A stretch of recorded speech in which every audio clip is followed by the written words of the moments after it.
یعنی ہماری اور ساری امت کی اماں جان حضرت خدیجہ رضی اللہ تعالیٰ عنہا سے کر کے پوری امت کے لیے ایک سیمپل سیٹ کیا، اور قیامت تک آنے والے نوجوانوں کے لیے یہ پیغام دیا کہ یہ ایک بہت بڑی نیکی ہے، کسی بیوہ سے کسی کنوارے نوجوان کا نکاح ہو جانا کوئی عیب کی بات نہیں ہے، کوئی بری بات نہیں ہے۔ لیکن خیر چھوڑیے، اس کا چلن جب شروع ہوگا تب شروع ہوگا، ابھی کیا کیا جائے، ان بیواؤں کا، ان مطلقاؤں کا کیا کیا جائے؟ اسی لیے اسلام نے 4 شادیوں کا کانسیپٹ دیا ہوا ہے۔ جب تک ہم کم سے کم 2 شادیوں کا رواج نہیں ڈالیں گے، تب تک ان بہنوں کا، ان بیٹیوں کا، ان بیوہ اور مطلقہ بہنوں اور بیٹیوں کا، ان کے مسائل کیسے حل ہوں گے؟ انہیں سہارا کون دے گا؟ اور ان کے یتیم بچوں کو سہارا کون دے گا؟ اور مطلقہ ہے تو اس کے بے سہارا بچوں کو سر پر ہاتھ رکھنے والا کون ہوگا؟ نوجوانوں کو تو، کنوارے نوجوانوں کو تو کنواری لڑکی چاہیے۔ تو پھر یہاں اعتراض والی بات آ جاتی ہے، بہت سارے لوگوں کو اس پر اعتراض ہوگا کہ دیکھو یہ دوسری شادی اور تیسری شادی کی بات کرنے لگے ہیں، خاص کر کے ہمارے خواتین کو اس بات پر اعتراض ہوگا۔ لیکن میں ان خواتین سے بھی پوچھنا چاہتا ہوں کہ اگر آپ کی بہن یا آپ کی بیٹی بیوہ ہے، اللہ نہ کرے بیوہ ہے، یا طلاق ہو کر آ کر بیٹھی ہے، عمر گزرتی جا رہی ہے، کسی کی 30 ہو گئی، کسی کی 35 ہو گئی، کسی کی 40 ہو گئی، اور کوئی اس کا سہارا نہیں ہے، وہ گھر میں بھائیوں پر، بھابھیوں پر بوجھ بنی ہوئی ہے، تو کنوارا لڑکا تو ملنے سے رہا، بہت قسمت والی ہوگی اگر اس کو کوئی کنوارا لڑکا، کسی کنوارے لڑکے نے اس کو اپنا لیا تو۔ لیکن اگر اس کو نہیں ملا تو اس آپ کی بہن یا بیٹی کا کیا؟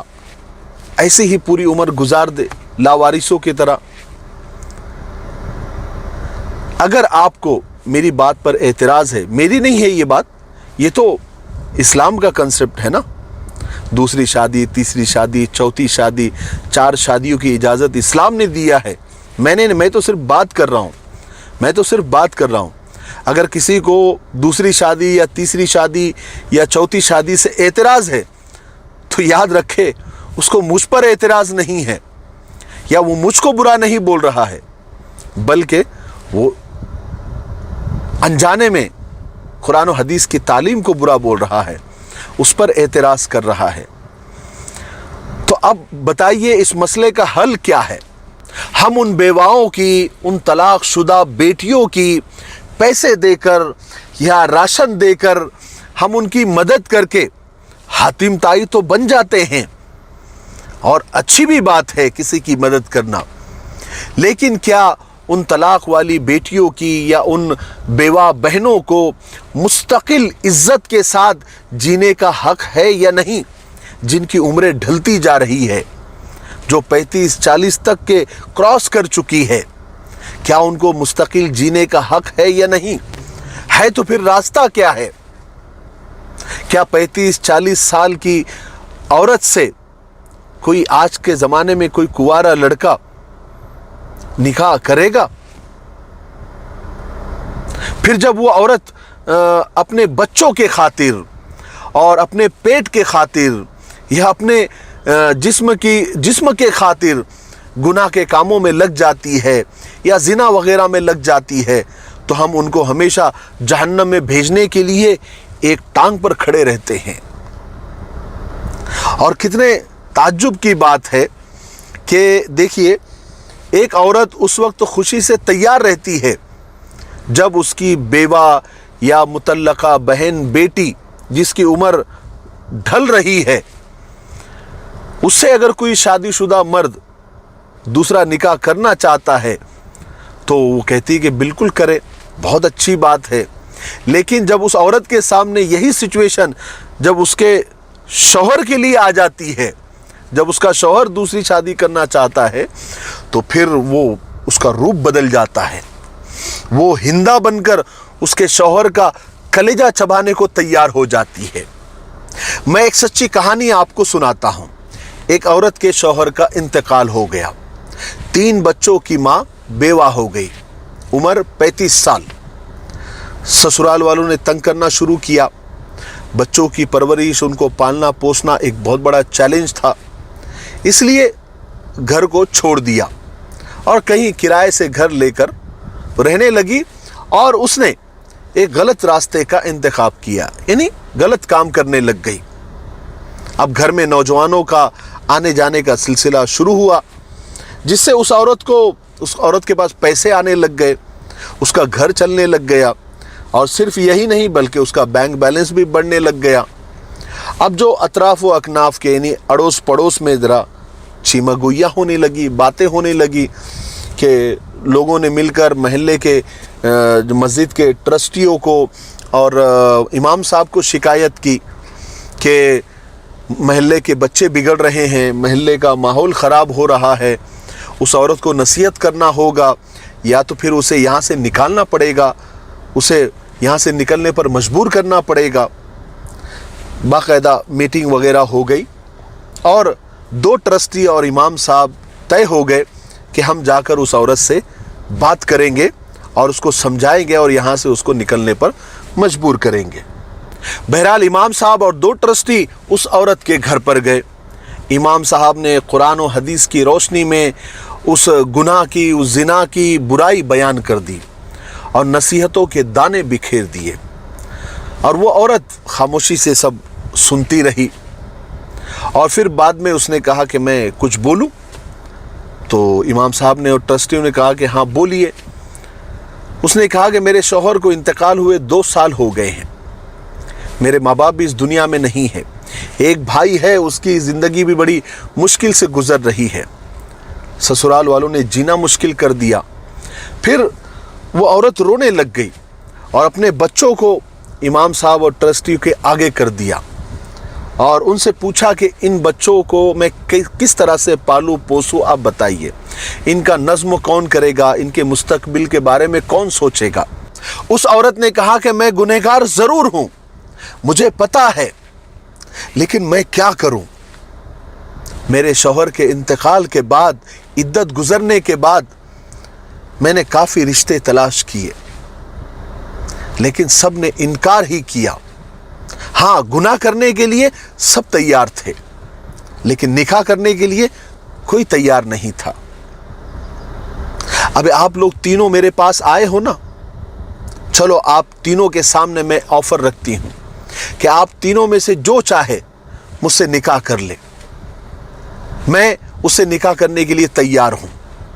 اسلام نے دوسری شادی کی اجازت دی ہے نا، بلکہ مجھ جیسی عورت سے تو نکاح کرنے پر ثواب بھی ملے گا۔ آپ تینوں میں سے کوئی بھی مجھ سے نکاح کر لے، میں سارے گناہ کے کام چھوڑ کر عزت کے ساتھ میں جیوں گی اور عزت کے ساتھ رہوں گی۔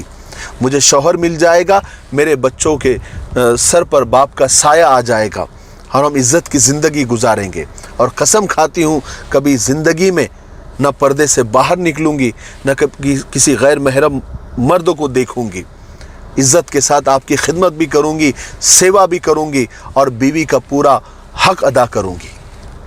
یہ سننا تھا تو امام صاحب کیا اور ٹرسٹی کیا، ان کے پیروں تلے زمین کھسک گئی۔ انہوں نے خاموشی سے یہاں سے نکلنا ہی مناسب سمجھا۔ کوئی کہنے لگا کہ نہیں، میری ایک بیوی کافی ہے، کوئی کہنے لگا کہ نہیں، میری بیوی مجھے مار ڈالے گی، کوئی کہنے لگا، مطلب الگ الگ بہانے کر کے وہاں سے نکل گئے۔ پھر دوسرے دن لوگوں نے دیکھا تو وہ عورت گھر خالی کر کے، لاک کر کے محلہ چھوڑ کر چلی گئی تھی، پتہ نہیں کہاں گئی، لیکن ایک اس نے نوٹ دروازے پر لگا دیا، ایک پرچہ لگا دیا اور کہا کہ اسلام کی تعلیمات کے بارے میں باتیں کرنا بہت آسان ہے، لیکن اس پر عمل کرنا بہت مشکل کام ہے۔ لوگ باتیں تو کرتے ہیں لیکن اس پر عمل نہیں کرتے۔ لیکن پھر بھی امام صاحب آپ ہمارے پاس آئے، مجھے سمجھایا، میں اپنی زندگی سے توبہ کرتی ہوں، دیکھتے ہیں اللہ مالک ہے۔ بہرحال کہانی تو ختم ہوئی، لیکن واقعی ایسی کتنی بیوائیں، ایسی کتنی مطلقائیں، یعنی ایسی کتنی طلاق شدہ عورتیں، بہنیں، بیٹیاں ہیں جن کی عمریں ڈھلتی جا رہی ہے، وہ اپنی قسمت کو کوس رہی ہے، ان کے آنسو سوکھ گئے ہیں، لیکن کوئی ان کی پکار سننے والا نہیں ہے، کوئی ان سے نکاح کرنے کے لیے تیار ہی نہیں ہے، کیونکہ دوسری شادی کا پتہ نہیں، یہاں ہمارے معاشرے میں دوسری شادی مطلب ایسا ہوتا ہے کہ جیسے کوئی رکھنے پر جتنا بدنام کیا جاتا ہے، ایسے دوسری شادی کرنے والوں کو بدنام کیا جاتا ہے۔ حیرت ہے۔ اب اسلام نے جو کنسپٹ بتایا اور میں جو آپ کو اسی بارے میں بات کر رہا ہوں، کیا ان بیوہ مطلقہ بیٹیوں بہنوں کو جن کی عمریں ڈھلتی جا رہی ہے اور ان کو کنوارے نوجوان نہیں مل رہے ہیں، تو ان کی مستقل زندگی کا، عزت کی ساتھ زندگی گزارنے کا کوئی اور راستہ ہے آپ کے پاس؟ اسلام نے تو یہ بتایا ہے۔ آپ کے پاس کوئی اگر راستہ ہے تو کمنٹ باکس میں ضرور بتائیں۔ میں آپ لوگوں کے کمنٹس کا اور آپ لوگوں کی قیمتی رائے کا انتظار کر رہا ہوں۔ مجھے برا بولنے کی ضرورت نہیں ہے، میں نے اسلام کی ایک بات آپ لوگوں کے سامنے پیش کی ہے۔ اگر آپ کے پاس ان میلینز اور پوری دنیا میں بلینز میں ہماری بہنیں، بیٹیاں مطلقہ ہے، طلاق شدہ ہے، بیوہ ہے، ان کے لیے کیا راستہ ہے، آپ ضرور بتائیے، ٹھیک ہے؟ دعا میں یاد رکھنا، میں آپ کے کمنٹس کا انتظار کر رہا ہوں۔ السلام علیکم ورحمۃ اللہ وبرکاتہ۔